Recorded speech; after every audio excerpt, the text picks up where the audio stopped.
Well, hello out there. Good morning, good afternoon, good evening, or late evening, wherever you may be. I'm so excited to be here tonight for the first episode of the Trend Talk Show, and I'm doubly excited to have these amazing people with me here. Thank you so much for saying yes when I asked you. I admire and respect each of you so much. I'm gonna like tear up a little bit here. So, I'd like you to share what you want to share. So, why don't we start with Deanna and tell people who don't know you a little bit about you and what you do. You're muted. Mute. Oh. Oh, there we go. Live broadcast. No. Nope, still muted.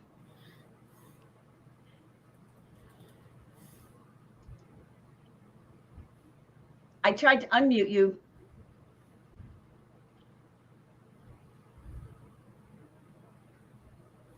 All right. Well, how about while you're fiddling with that, why don't we move on to Jillian? Hey. Hi. So this is always the fun part about lives. I'm sure I brought the curse. I brought the curse with me where it's just so fun. I'm sure Seb's in the audience, LinkedIn Seb, and we'll have a big laugh later. It's always great. Oh, I know. So I'm Jillian Whitney. I'm video easy peasy, LinkedIn, helping everybody with LinkedIn video, LinkedIn Live, and I'm excited to be here. So I'll turn it over to you, Kevin. Well, thank you, Jillian. I'm Kevin Turner with TNT Brand Strategist. My mission is to eliminate personal branding, which is that inadvertent way that we demarket ourselves, especially on LinkedIn. And I'm passionate about LinkedIn. So I'm just excited to be here, and a great fan of yours as well as Deanna's and Jillian. So just cool to be here, especially on the inaugural show. Yeah. Annette, can you hear me now? Yes, we hear you. Yay, we hear you.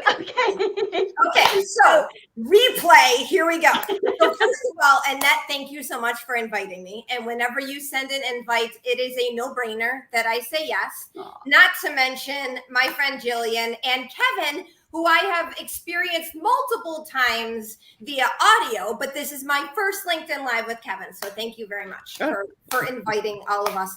And my name is Deanna Russo, and my company is Leverage Up, and we take your LinkedIn presence from drab to dynamic and give you a strategy for how you're spending all of your time on LinkedIn. There you go. Yeah, that's so great. It is. It's all about the strategy. And this is my first time meeting Kevin sort of face to face as well. I met you on audio, and I've had Deanna. She's been on my show, and Jillian and I chat all the time. So again, I'm so grateful for you all being here. So let's just jump right into it. You know, a lot of the current features, I was reading up about this, and a lot of the current features, the new features, seem to be sort of related to the whole creator mode, which rolled out about a year ago. And at the time, I was one of the first ones to get creator mode and, cover story as it was known then. And I just read something that that LinkedIn reported in March. More than 5.5 million people have turned on creator mode.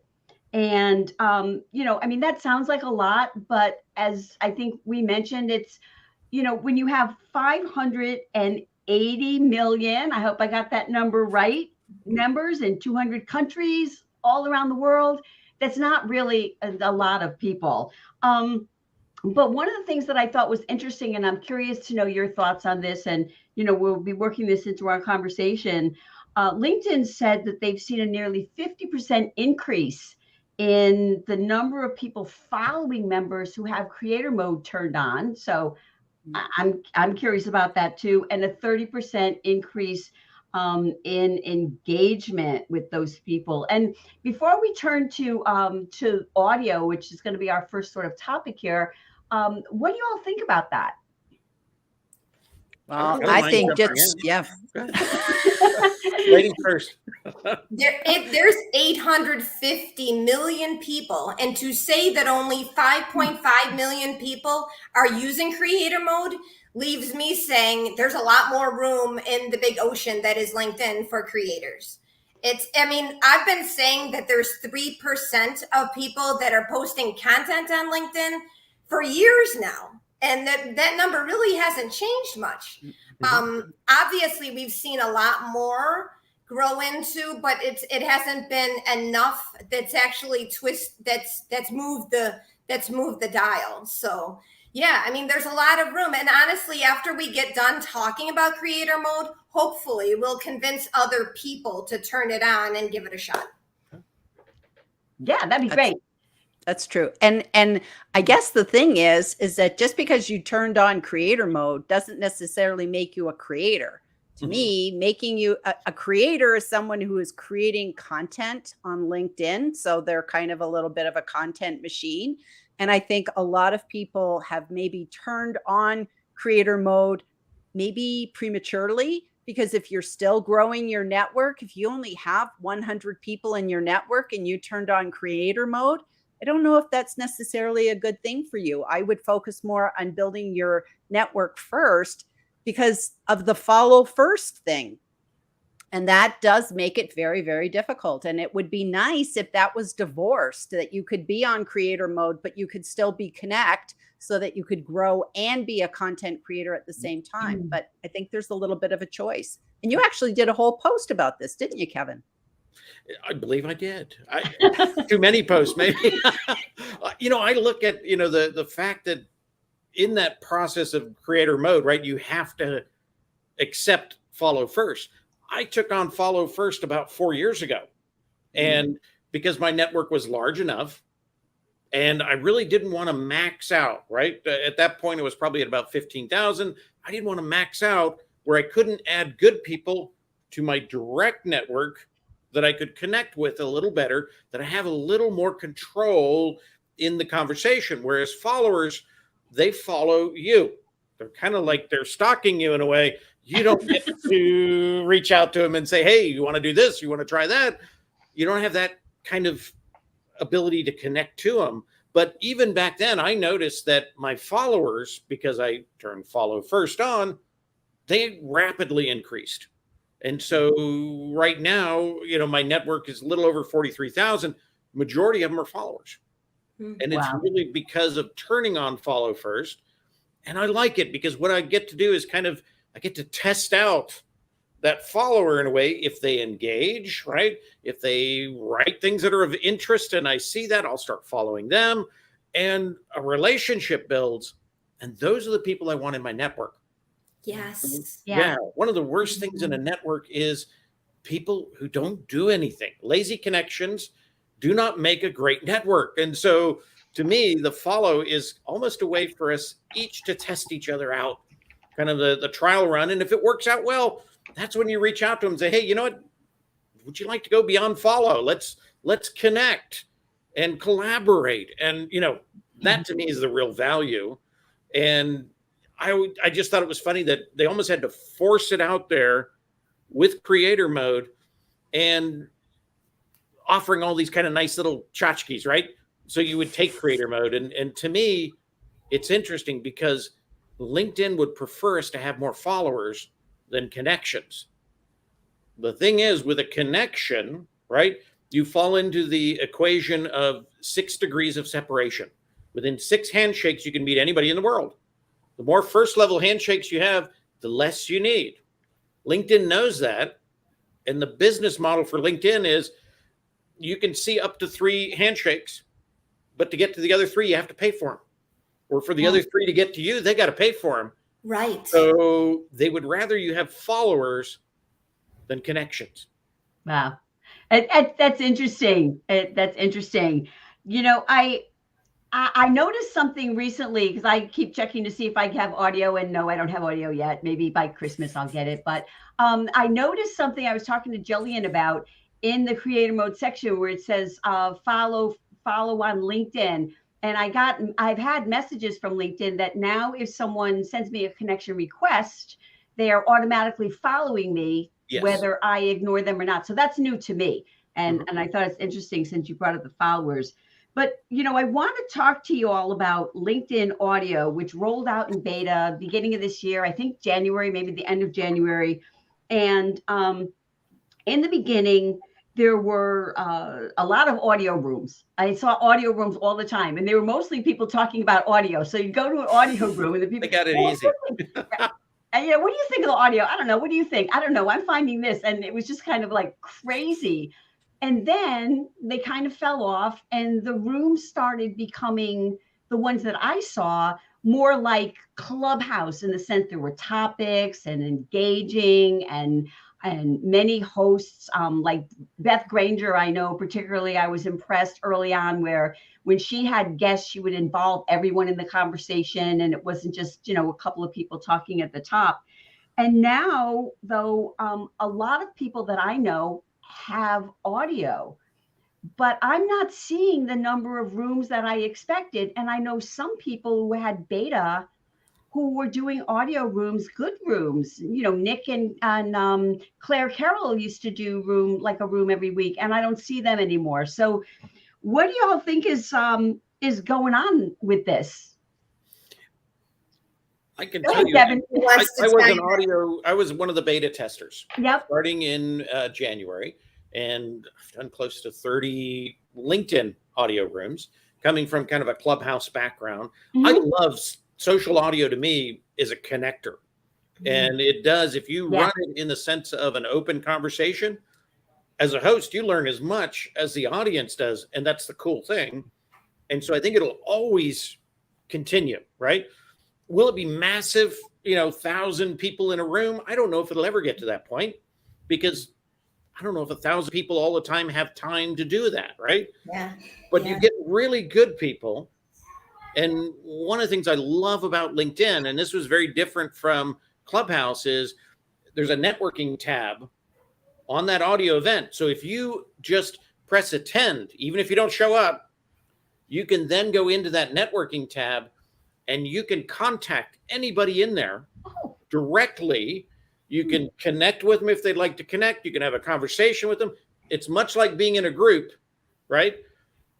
But it's this big wide audience. So if you see a topic you like, even if you can't attend, hit attend and then go back and network.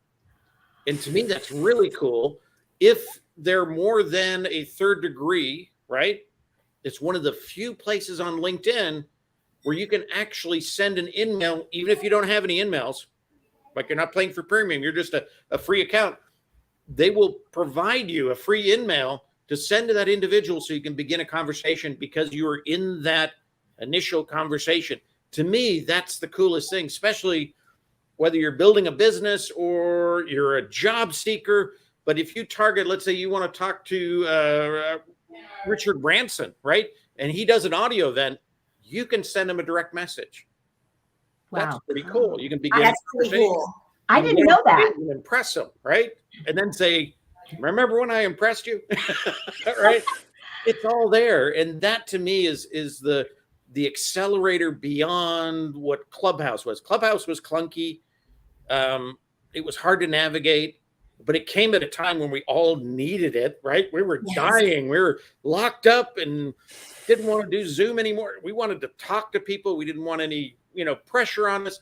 All that still exists with LinkedIn. There's things they need to do. And we gave them a laundry list of things they need to do that they were completely surprised. The biggest one being you got to be able to record it, right? And in that process, you have to let people know, hey, this session's going to be recorded. It's going to be recorded just for the host, or it's going to be recorded just for the speakers, or it's going to be recorded and released to everybody, but you got to let them know beforehand so that you can do that. And so the beauty of LinkedIn lately is they're doing these beta tests.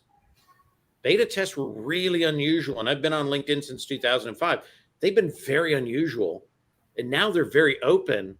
And I'm amazed how well the product group said, that's really cool. I want to know more about that. Why do you want to do that? What would we do? How did we do that? What does it look like? I've never had so many questions in my life, especially from LinkedIn when I'm not in trouble.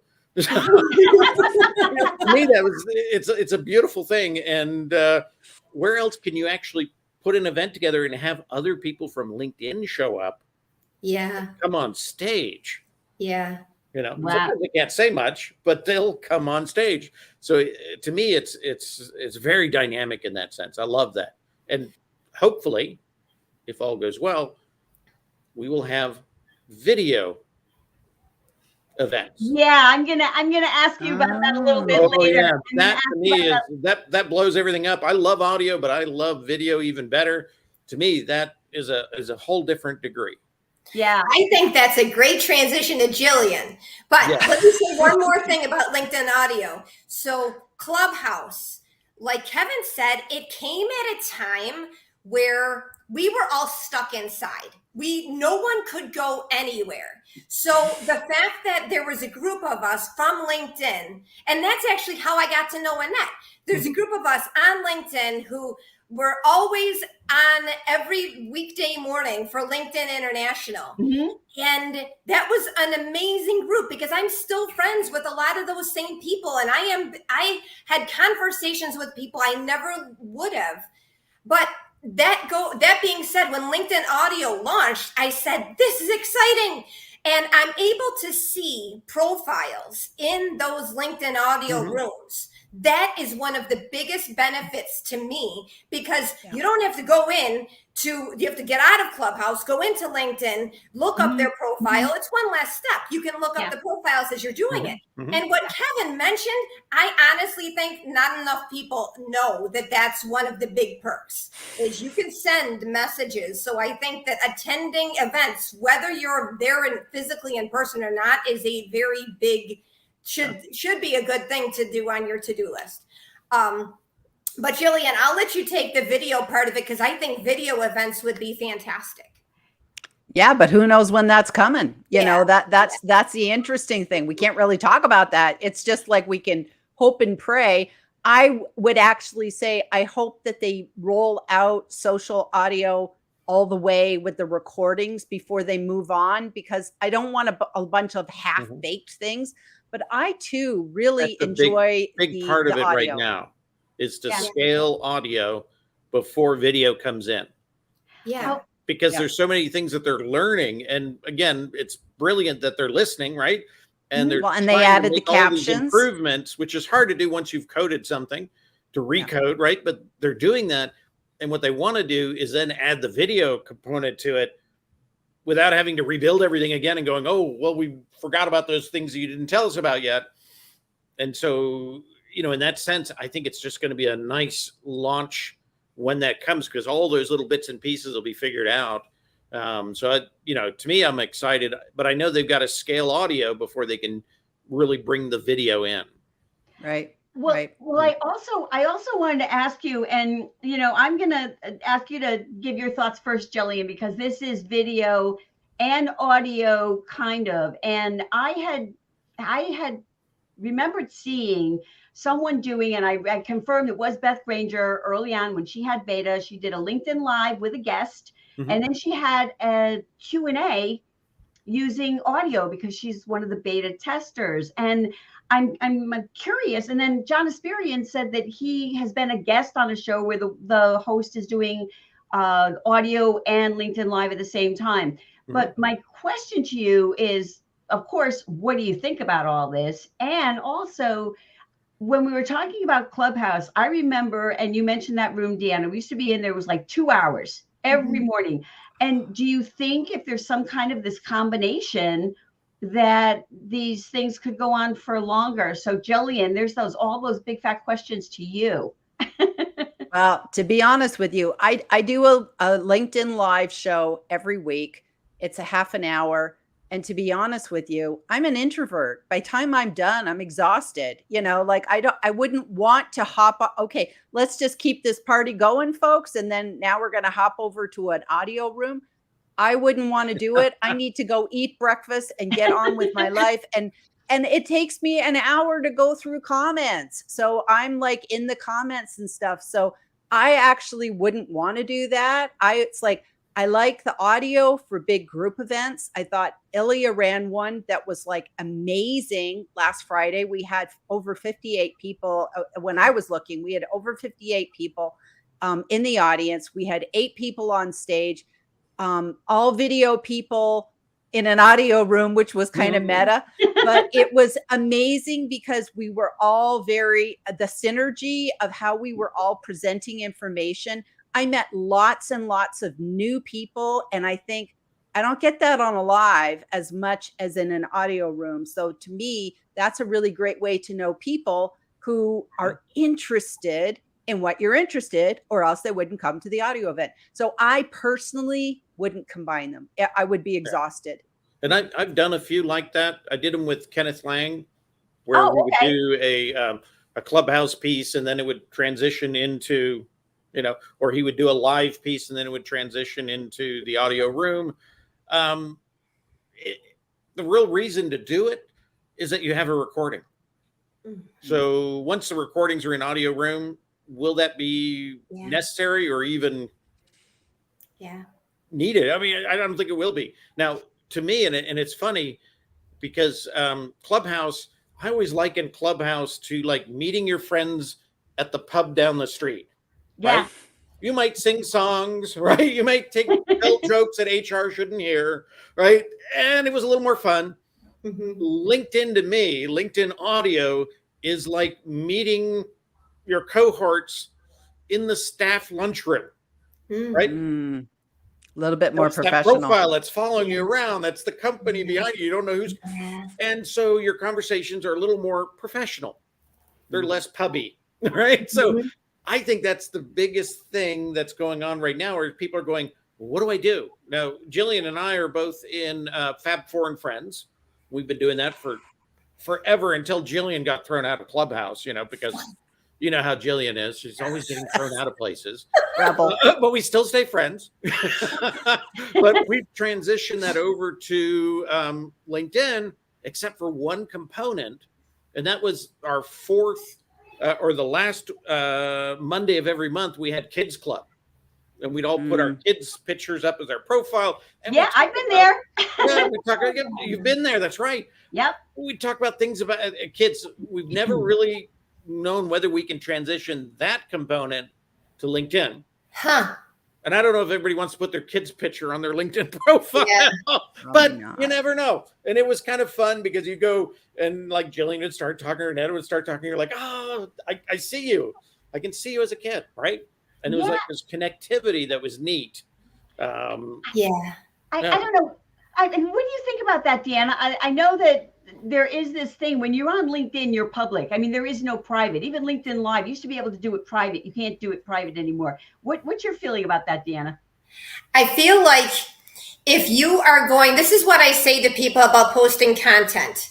If I'm going to walk into a networking event and I'm going to start talking to you about something, anything, then that's the same type of thing that I would post on LinkedIn, because the person that you're meeting in a networking event doesn't know you. Okay. Chances are, I mean, you might've met before at another networking event, but that being said, they don't know you very well. So when it comes to public versus private, what you're putting out there is public. Okay. So if you're not comfortable saying it, don't say it. That's all. So the same thing goes for LinkedIn Live or LinkedIn Audio. Yeah. That's pretty much the way I feel, is what you're going to post as content is the same thing that you would then say in a live or audio room, right? Yeah. I mean, correct me if I'm wrong. No, I think that's right. I always use what I call the grandparent rule, right? If you wouldn't say it in front of your grandparents, probably don't say it on LinkedIn. Yeah. Yeah. If they give you a lecture, then that's probably not what you want to do. Yeah, I'd like to just touch on this briefly, because I do want to talk to you about some of the the video stuff that may be coming up in the carousels. But just quickly, because it's sort of come up in this conversation. There have been a lot of posts recently. There was Lauren did a LinkedIn Live today on this, the whole idea of vulnerability on LinkedIn. And I know I'm okay with my personal life, but I have my private life, which is private. And I know some people are comfortable sharing more, but I sort of cringe sometimes when I see coaches, suggesting to people that they be vulnerable on LinkedIn, because you build your visibility. And so I just love to hear, your thoughts on this before we move on.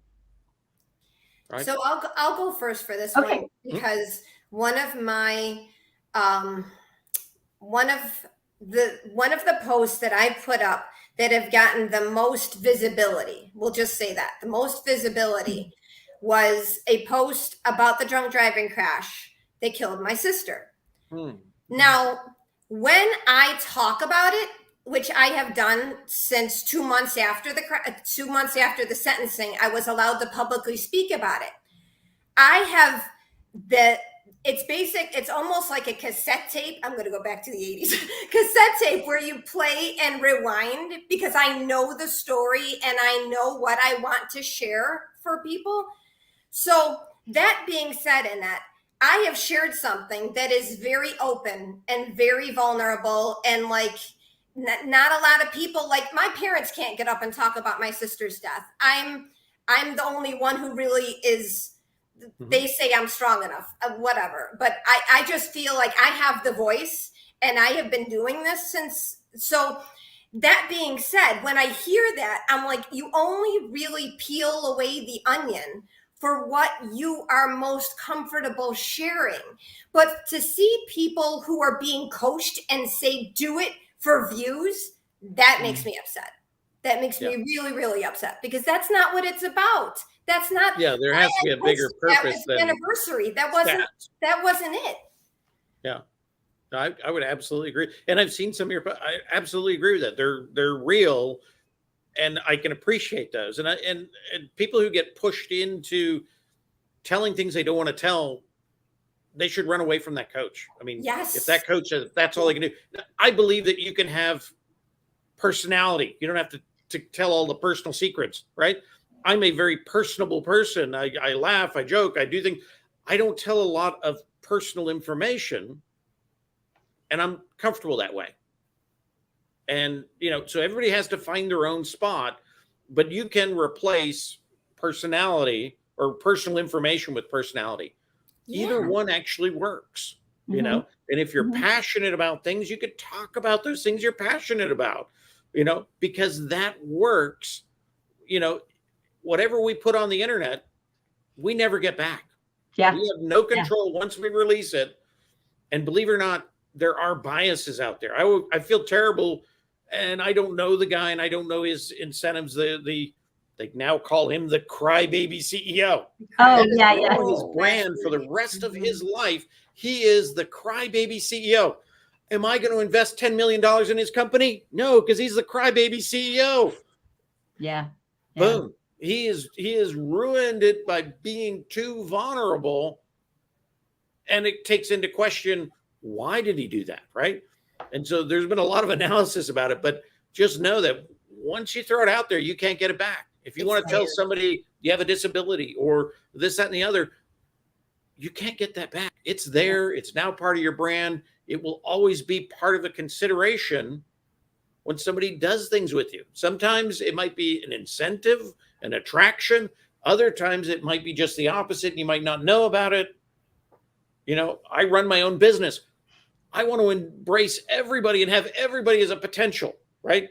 As opposed to knocking out 50% of the individuals that might want to do business with me, or that might want to have a relationship with me because of the way they view certain things. And so I always say, be careful. Sometimes even personality, if it gets too big, can be a problem too. But I bear that. Yeah. I bear that crap. I've run into those people, so I know exactly what you're talking about. But one of the things that I do love is the fact that LinkedIn does it seems to become more personal in the sense that I've seen, I've kind of met Deanna's kids. I've met Mr. Max. And so, I really appreciate that. And, it is interesting. And I think you're right. Obviously, you're right. Once you put it out there, you can never get it back. And I have posted a few things that were a little more personal, maybe political, not in the not too distant past. But I weighed the options of what I was saying, and I based what I was saying with facts and figures and things like that. And it was, I felt it so deeply that I was okay with it. And that's what those coaches are not teaching. Yeah. Is you can do this. You can have these shares, But as much as there might be a positive, there's also the negative, and you've got to weigh that equation and know once you put it out there, it doesn't go away. Yeah. Yep. Yeah. It becomes part of you. They always say, if there's any bad stuff about you on the internet, you can't get rid of it. The only thing you can do is bury it with good stuff. Yeah. Yeah. And I think I've been there probably once or twice. You just keep making more good stuff. That is so true. Okay, so let us jump over to video. Now, LinkedIn, they rolled out cover story and then it was profile video. And I am still surprised at the people I know who are coaches. I go to I'm booking them on my show and I'm grabbing their profile photos from LinkedIn and I see they don't have a profile video. And so I'm kind of thinking like, although LinkedIn's been pushing this like since at least 2020 that I found an old, webinar and blog that they were talking about doing video. But my question is because carousels are just starting. And I don't have that yet. Maybe I'll get that for like Easter. But carousels are, to my knowledge, and I know, Kevin, you've written about this. You have as well, Jillian. I don't know if you have it yet, Deanna. Or you can do a combination of image and video. Yep. Do you think that will encourage people to do video? Do you think LinkedIn's behind that? Jillian, you're shaking your head already. So why? Carousels are hard. They're hard because there's a lot of they look cool, but to be honest with you, I don't think they're going to be easy to create. And they're going to take a lot of thought because you're having to deal with multiple files. When you go to upload a carousel, like for instance, I just prepared a PDF that I'm going to upload tomorrow. Did it in Canva, printed it. It looks good. I'm going to upload it in one swoop, easy peasy. And somebody's going to click, click, click and read it tomorrow. Carousels, it's a whole different thing. Your video has to be one file. The other images have to be another file. If you want to put captions, you're going to have to put captions on every bit of your video. So if you have a video and it's like scene 1, so think of it as like a carousel, scenes, it's in scenes. So say for instance, you have a video scene 1 and then a graphic and then a video scene 3 and then another graphic. You're going to have to caption each and every video. So you're either thinking about burning in the captions, which are going to be the best, or you're going to have to go and use another tool. A lot of people are using Instagram. I can tell because I see the video. I'm pretty much can figure out what works and what doesn't. They have closed captions. I know a couple people have tried the closed captions and they're very fiddly and didn't work and they got rejected and stuff. So it's going to be a lot of work. And LinkedIn has done a really good job of rolling out templates in Canva. And, we've talked about the templates in Canva and that those have come out, but you need to save every single file in the template as its own file, which again, that's a document management thing. So now all of a sudden you have a 15 slide carousel. Now you got 15 files. So you have to go through each one of your Canva slides and you'd have to export this one as this one as an MP4 and now caption it. And then this one is a PNG or a JPEG. And I don't know if the GIFs are working. So the GIFs have to be saved as MP4s. People are just going to go, I don't think so. Oh, yeah. So I have noticed. Time. Yeah. I don't How know. many are you seeing? A few minutes is a few hours of work. Whereas if you were doing that in kind of a video format fashion, much easier to edit that. Yeah. And do things. So and that's why I think they announced that it's not going to be available in mass until fall. So I think fall carousel is going to look very different and function very different than it does today because I think they rushed it forward. It's hard. Without a lot of thought, and it's not what it should be. But you have no idea how long a carousel is. So it's like you go to look at one and it could be this guy who's like yakking, and you're like, oh my gosh, Yeah, is that he ever little gonna meters stop? moving down there, but you don't know how Yeah. long each segment is. Wow. Yeah. Yeah. And it seems that people are already kind of like, they're not cheating. I'd hate to say the word cheating, but they're already like, okay, it's all going to be PNGs or it's all going to be video. I don't want to keep changing it. So what's the point of taking a video and chopping it up into 10 slides? It's pointless. Wow. So So- I I was really excited about it when I saw it, to be honest with you. I'm more excited about the clickable link and putting that on my video. Oh, yeah. I love that. So That's Well, easy today, peasy. as of today, they still do not have the step-by-steps on LinkedIn Help for carousel. I think Huh. I'm the only one who's actually documented what Huh. steps it takes. And of course, those go off on different variants depending on what you're pulling in, right? They've never done it. They've never given a step-by-step. So they're throwing this carousel out and going, swim. You know? so a lot of people have carousel. I didn't even know. I don't see any of them. Beta testers. But There's there's just a over- select group. Yeah, it's over 2,000 people right now who have it. But I again, Not don't me. see not them. me. I haven't gotten it either in that. It's the not just majority you. of the people who've had it, and I've been able to test it and work with it. I don't have it, but I've been able to work through an account that has it. Yeah. Majority of people who use it, they will do it 2 or 3 times to say they've done a carousel and they won't then go that's back. it. No. It's too much work. So, It's too much work. It sounds to me, and Jillian, back me up or tell me I'm crazy. It sounds to me that you could just use like InShot, and you could put in your videos and your images, and then just caption it, and bam. Well, I'd use CapCut. But you can just do that. Why would you bother with the carousel? Well, I think it's because there was some cool features that it was like multimedia. So I think, in its creativity, I think it's actually quite cool. But I just think that it's going to be a bit of a time suck. And I could see that it would be neat and it could be a scroll stopper. And of course, because it's new, you're going to get a lot of anybody who can do it is going to get attention because you're going to see it in the news feed. But there's just But they're finding out quickly it's not worth the effort because the people who have it are dropping it. They'll do 2 or 3 of them and then they're like, no, I'll wait till they fix it. And, when we were beta testing audio, it was like that at the beginning. Nothing worked. And many of us just thought, we're just going to stop. And a lot of us kept on. Beth was one of those. We survived and made improvements. They'll do the same thing with this. But I think carousel is going to come back in another way, right? What they learned during carousel is going to create something that will be cool. And won't take a day or 2 for us to create. So maybe they'll bring stories back. They'll bring back stories. Remember stories? Yeah, and why not? Like every other platform has, right? Instagram has them. TikTok has stories. LinkedIn got rid of them. So I can tell you why.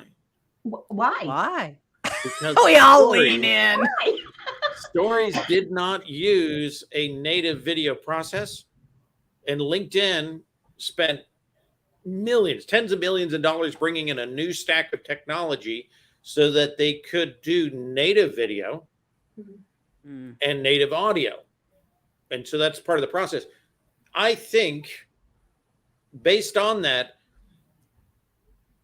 lives will be done with native LinkedIn video.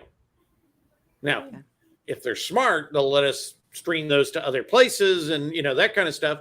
If they're not, that's a problem. But they're trying to make everything native to here so they can capture us here, keep us here, make us work here.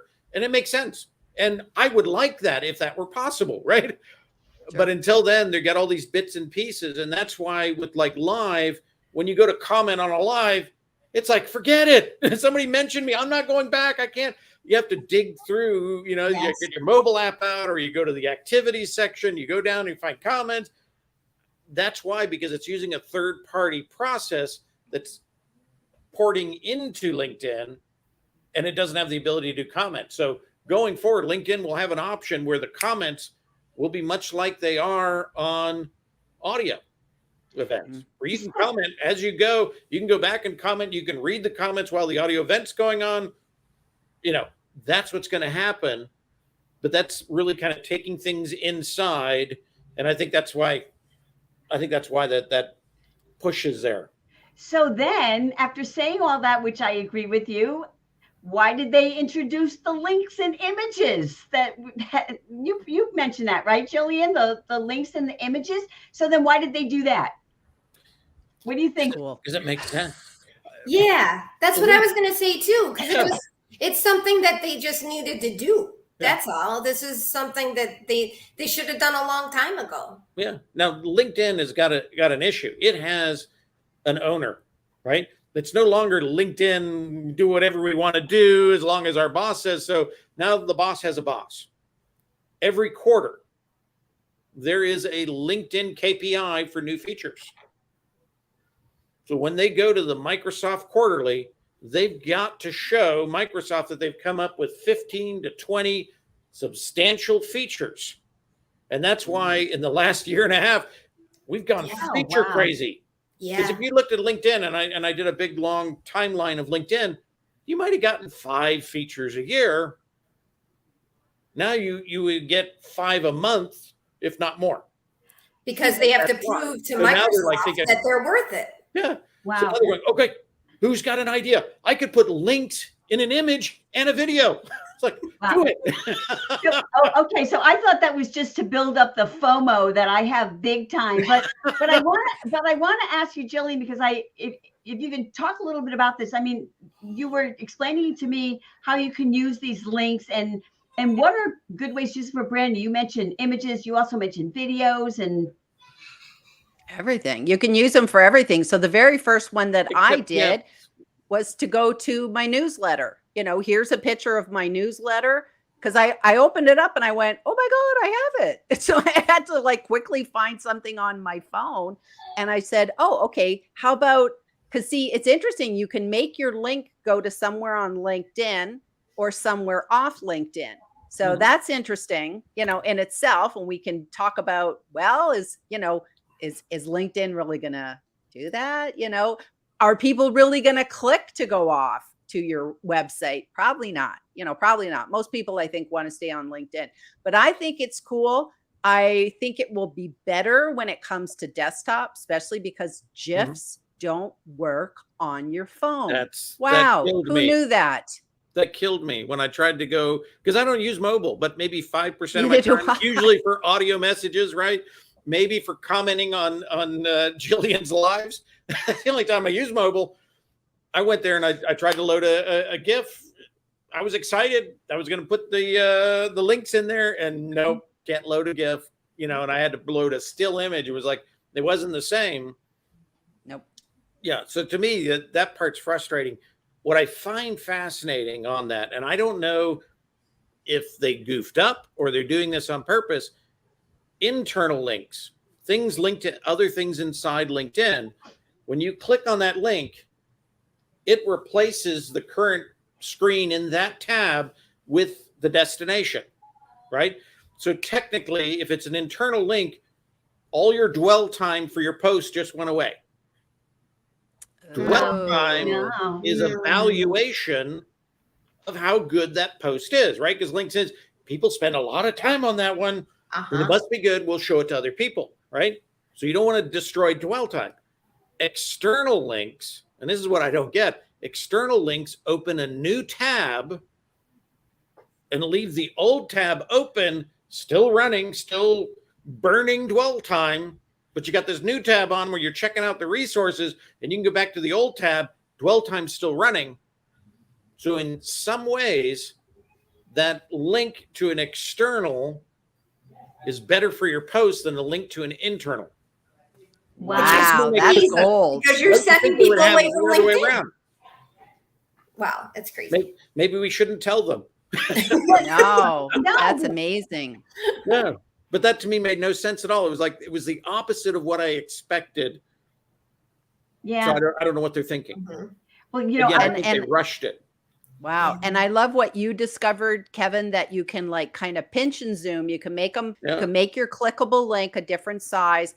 And you said it's much more eye-catching if you kind of like put it in an angle, put Yeah, it on the up side, here, like a makes it TikTok stand thing. out. Yeah. Yeah, makes it stand out. So Wow. that's I've clever. done some The that thing, you just do yeah, straight up and down, you right, just on one don't, end. yeah, you just don't want to have your link at the bottom of your post if it's a video, Because because it goes the under, play yeah. bar sits on top of it, which is like not intuitive that would happen. Yeah. And while it works on mobile, if it's on desktop, somebody can't click. Yeah, you can't have to enlarge it to be a full screen video, and then you can click on it, which is not intuitive. Now, one thing I think the biggest issue people have with those clickable links is what they write in the clickable link. It's so dull, I don't know I'm supposed to click on it. Right? So it says like my favorite resource, not click to do better LinkedIn, right? Or something. Yeah. Click, go here. You know, nobody's really figuring out you got to direct people in that small little 30 spaces you've got to direct them to go do it. It's a call to action. Or design your post. Yeah. Design your post knowing where you're going to put the link. And you could put an arrow, or you could, you know, I used a different color so it would stand out. So, you know, don't put it over top of somebody's face. Yeah. Yeah, that makes sense. I know. I was so excited to see it yesterday yesterday evening that I just looked in I kept checking phone to see. And so I saw a picture of one of my dogs. And so I put that up there and I put a link to TikTok to the video of my dogs. And, you know, and I was surprised because when I tried it myself, it took you right there. It didn't have that, oh, you're leaving LinkedIn like they usually like, oh, do you want to go there? So I thought that was kind of cool. But we are getting sort of, you know, a little bit past the end of our time together. Are there any, what would be some final thoughts that you might want to share? If we could start with Deanna, we'll just go around to Kevin. That, you know, we've talked about a lot, but obviously not everything. Something that you would want to add that you think is important, or you just want to share? Well, Annette, you mentioned one thing that I wish more people would do, and that's profile video, because you're missing an opportunity there that not enough people are taking the 30 seconds. And in my case, I think I did it in like 10 takes. But regardless of how many takes, Jillian did mine. Ah, there you go. There you go. Can sub this stuff out, right? You don't have to do everything. It's your marketing budget. Yeah, Jillian did a beautiful job of putting mine together. Sorry. No, it's a missed opportunity if you're not using that, because people will see that video and they will get to know you beyond anything that is static on your profile. So why not, if they give you that opportunity, why not use it to introduce yourself via video to people? Yeah, absolutely great. Yeah. Let me follow up on that one, because I kind of have a related thing. I too think that the profile video is the number one thing everybody should be concerned with, but primarily because Kevin's always talking about the increase of bots and fake accounts and all that on LinkedIn. And so if you have a profile video, then we know you're a real person. We know you're a real person. So even if you just want to make sure that you are not seen as just like, who's that weird guy? Do it for that reason alone. Don't be a bot. Get a little video. It's not a big deal. Absolutely agree. You know, to me, I would just encourage everybody to do more on LinkedIn, right? But do it in a sense of, you've got a purpose, right? Think about, what are your goals? What do you want to accomplish on LinkedIn? And much as we've talked today, know that anything you do becomes part of your brand, right? So focus what you do. If you want to land a job as a data scientist, start posting about data science, right? Start following data scientists, start commenting on data scientists, make that profile video as a data scientist, right? With some background, but just do more, but keep it in focus to move you forward. And the rewards are there. It's one of the few places on the internet that you have full control. And I love that. Well, you know, I love what all of you said. Obviously, I met you all on LinkedIn or Clubhouse, and I have colleagues that I talk to and they go, oh, LinkedIn, oh, it's just like a chore. But what they don't realize is once you get on there and you know people, it's fun. It's not a chore. So again, I thank you all so much for being here with me tonight. I am incredibly grateful. I had a blast and I learned stuff too, which is always a bonus for me and everyone out there. We've had some people applauding along the way. So thank you so much for being here with us as well and saying goodbye for now. And you'll be seeing another show, hopefully not too far in the future. So good night for now. Thank you. Good night.